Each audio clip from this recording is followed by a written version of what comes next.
Hello दोस्तों, स्वागत है आपका सिविल सर्वेंट पर्सपेक्टिव में। मैं आपके सामने आज पॉलिटी में शासन प्रणाली यानी अगली क्लास शासन प्रणाली की लेकर आया हूँ। इसमें मैं आज आपको पढ़ाऊँगा शासन प्रणाली और विविध, जैसे राष्ट्रीय चिन्ह, राष्ट्रीय प्रतीक वगैरह, और राष्ट्रीय गान को कब अपनाया गया, राष्ट्रीय झंडा को यानी झंडे को कब अपनाया गया, ये सब आज पढ़ने की कोशिश करेंगे। तो चलते हैं, अपनी क्लास शुरू करते हैं।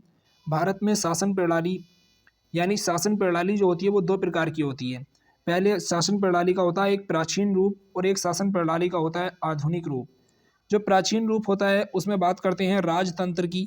उस राजतंत्र में एक शासक होता है जो राजा होता है, ठीक है। और आधुनिक शासन प्रणाली में लोकतंत्र होता है, और यहाँ पर भी एक शासक होता है। उस शासक को कहते हैं प्रधानमंत्री या राष्ट्रपति।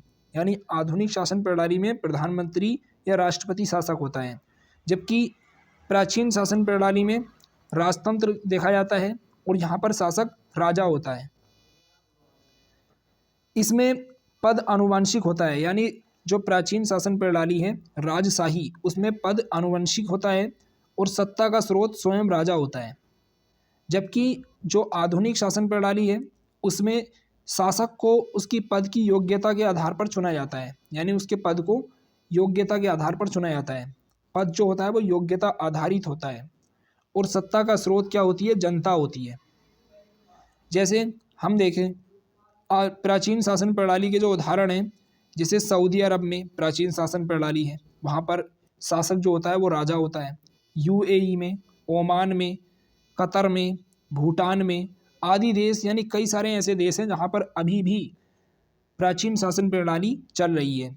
जबकि ऐसे कई देशों के उदाहरण हैं जिसमें आधुनिक शासन प्रणाली लागू हो गई है, जैसे अमेरिका, ब्रिटेन, भारत में भी आधुनिक शासन प्रणाली है, कनाडा, फ्रांस और आदि देश हैं।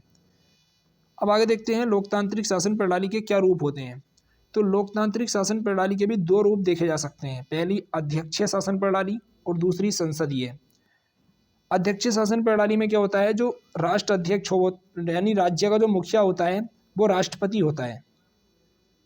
जो शासन अध्यक्ष होता है यानी सरकार का जो प्रमुख होगा वो कौन होगा, राष्ट्रपति होता है।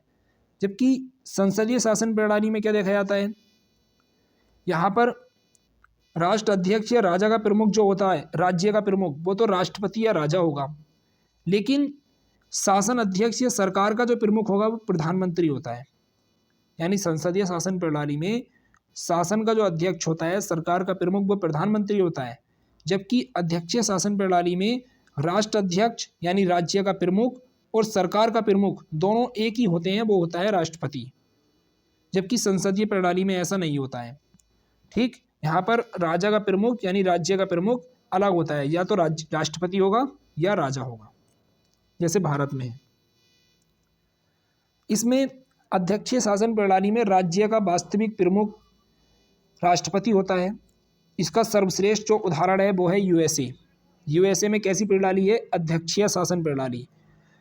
और इसमें जो राष्ट्रपति होता है लोकतांत्रिक शासन, इसमें संसदीय शासन प्रणाली में जो राज्य का नाम मात्र का प्रमुख होता है वो होता है राष्ट्रपति या राजा, और राज्य का जो वास्तविक प्रमुख होता है वो होता है प्रधानमंत्री। तो भारत में भी वास्तविक प्रमुख कौन है, कार्यपालिका का और सरकार का, वो है प्रधानमंत्री, और नाम मात्र का जो प्रमुख है वो है राष्ट्रपति। अच्छा, इसके उदाहरण देखते हैं संसदीय शासन प्रणाली के, जैसे ब्रिटेन में और भारत में। भारत किसका उदाहरण है, संसदीय शासन प्रणाली का। राज्य के महत्वपूर्ण तत्व होते हैं कुछ। राज्य में क्या शामिल होता है, राज्य में 4 तत्व शामिल होते हैं। एक संप्रभुता, उसकी सरकार, जनसंख्या और उसका भूभाग। यानी संप्रभुता होनी चाहिए राज्य के पास में, एक सरकार होनी चाहिए, जनसंख्या होनी चाहिए राज करने के लिए, और उसका भूभाग होना चाहिए।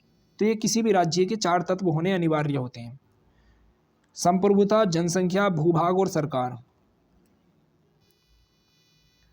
आगे देखते हैं इसमें कुछ क्वेश्चन, जैसे संसदीय शासन प्रणाली का दूसरा नाम क्या है, मंत्रिमंडलीय शासन प्रणाली। अध्यक्षीय शासन प्रणाली का दूसरा नाम है राष्ट्रपतीय शासन प्रणाली, क्योंकि यहाँ पर राष्ट्रपति शासन करता है। संसदीय शासन प्रणाली का जनक माना जाता है ब्रिटेन को। भारत में सत्ता का एकमात्र स्रोत कौन है, जनता। भारत एक गणतंत्र है, इसका आशय क्या है, यानी राज्य यानी देश का प्रमुख राष्ट्रपति होता है, और जो निर्वाचित होता है। गणतंत्र होने का आशय ये है कि जो देश का प्रमुख राष्ट्रपति वो क्या होगा, निर्वाचित होगा, उसका चुनाव होगा। भारतीय संघवाद को सहकारी संघवाद कहा किसने कहा था? जी ऑस्टिन ने। भारतीय संघवाद को सहकारी संघवाद की संज्ञा दी थी ग्रेनविल ऑस्टिन ने, जी ऑस्टिन ने। भारत को अर्धसंघात्मक राज्य कहा था केसी वेयर ने, केसी वियर ने कहा था अर्धसंघात्मक राज्य। अब कुछ राष्ट्रीय प्रतीक देख लेते हैं। पहला है राष्ट्रीय ध्वज, तिरंगा। इसकी जो अभिकल्पना दी थी वो दी थी पिंगली वेंकैया ने, पिंगली वेंकैया, इनका नाम याद रखना। तिरंगा जो दिया था वर्तमान का वो किसने दिया था? पिंगली वेंकैया। इसकी लंबाई चौड़ाई का अनुपात 3:2 होता है, 3:2। इसे अपनाया गया 22 जुलाई 1947 को। भारतीय तिरंगे को जो राष्ट्र ध्वज को अपनाया गया 22 जुलाई 1947 को अपनाया गया। इसकी पट्टी का रंग केसरिया। इसका मतलब क्या है? पट्टी का रंग यानी केसरिया का अर्थ है साहस, बलिदान का प्रतीक। जो केसरिया रंग है वो साहस और बलिदान का प्रतीक है। सफ़ेद रंग शांति और सच्चाई का प्रतीक है। हरा रंग उर्वरता और समृद्धि का प्रतीक है। जो तिरंगे में 3 रंग हैं उसमें केसरिया साहस और बलिदान का प्रतीक है, सफ़ेद रंग शांति और सच्चाई का प्रतीक है, हरा रंग उर्वरता और समृद्धि का प्रतीक है। और इसमें जो चक्र है वो उसका रंग है नीला। चक्र का रंग नीला है, उसमें 24 तिल्लियाँ हैं। जो प्रगति यानी जो ये चक्र है वो किसका प्रतीक है? प्रगति और न्याय का। प्रगति और न्याय का प्रतीक है चक्र। कहाँ से लिया गया? अशोक स्तंभ सारनाथ से। ये चक्र लिया गया है अशोक स्तंभ सारनाथ से। आगे देखते हैं राज चिन्ह। भारत का राज चिन्ह है अशोक का सिंह स्तंभ। कहाँ पर है? सारनाथ में। अंकित शब्द यानी इस पर लिखा है सत्यमेव जयते, जो कहाँ से लिया गया है? मुंडकोपनिषद से, मुंडकोपनिषद से। अपनाया कब गया है इसे? राष्ट्र चिन्ह को अपनाया गया था 26 जनवरी 1950 को, 26 जनवरी 1950 को, जिस टाइम संविधान लागू हुआ। इसमें शेरों की संख्या है 4, चारों दिशाओं में 4 शेर बने हुए हैं। और नीचे क्या है? नीचे अंकित चिन्ह है, दाएं तरफ बैल है और मध्य में अशोक चक्र है और बाएं तरफ घोड़ा है। दाएं तरफ इसके बैल है, मध्य में अशोक चक्र और बाएं तरफ घोड़ा। राष्ट्रगान देख लेते हैं। जन गण मन कहाँ से लिया गया? गीतांजलि से। किसने लिखा? रविंद्रनाथ टैगोर ने।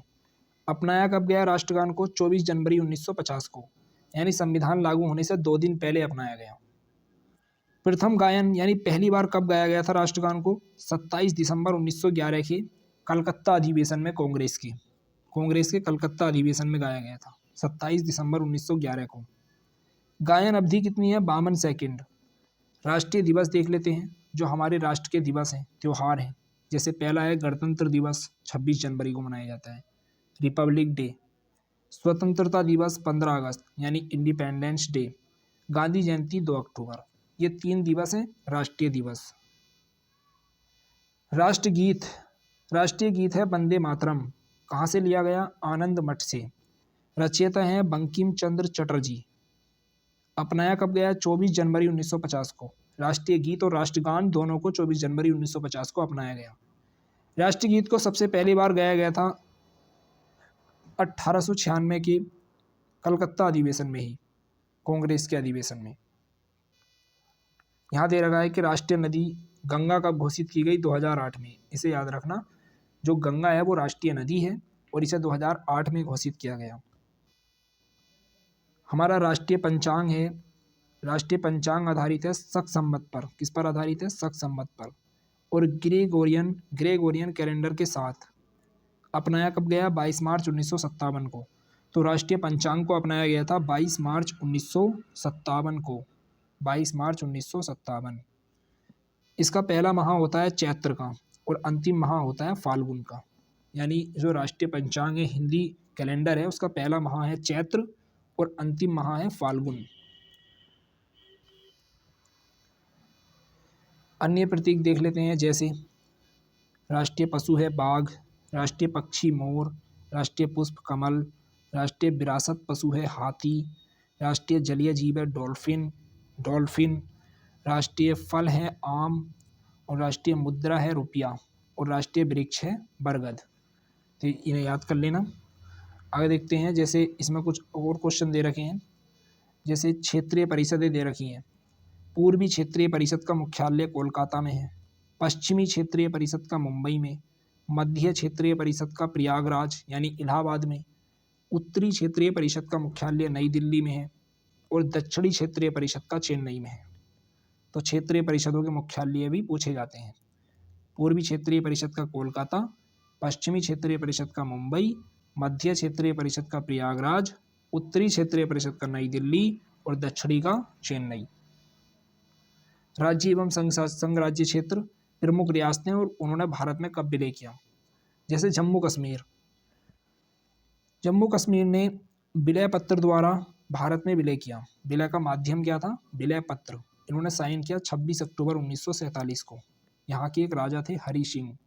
26 अक्टूबर 1947 को। हैदराबाद ने 17 सितंबर 1948 को भारत में विलय किया और विलय का माध्यम था पुलिस कार्रवाई यानी ऑपरेशन पोलो चलाया गया था हैदराबाद में। 17 सितंबर 1948 को इन्होंने विलय किया। आगे देखते हैं जूनागढ़ का विलय कैसे हुआ। 9 नवंबर 1947 को भारत सरकार का नियंत्रण नवाब की परिषद के अनुरोध पर भारत सरकार का नियंत्रण आ गया 9 नवंबर 1947 को। और 20 फरवरी 1948 को यहाँ पर जनमत संग्रह कराया गया। जनमत संग्रह 20 फरवरी 1948 को। और 20 जनवरी 1949 को सौराष्ट्र में विलय कर लिया गया। सौराष्ट्र वाला क्षेत्र था गुजरात में, तो अभी भी है। 20 जनवरी 1949 को जूनागढ़ का विलय भारत में हो गया। तो हमारी क्लास ये यहीं पर समाप्त होती है। मिलते हैं अगली क्लास में। क्लास अच्छी लगी हो तो लाइक करें, सब्सक्राइब करें और शेयर करना ना भूलें। जय हिंद, जय भारत। Thank you.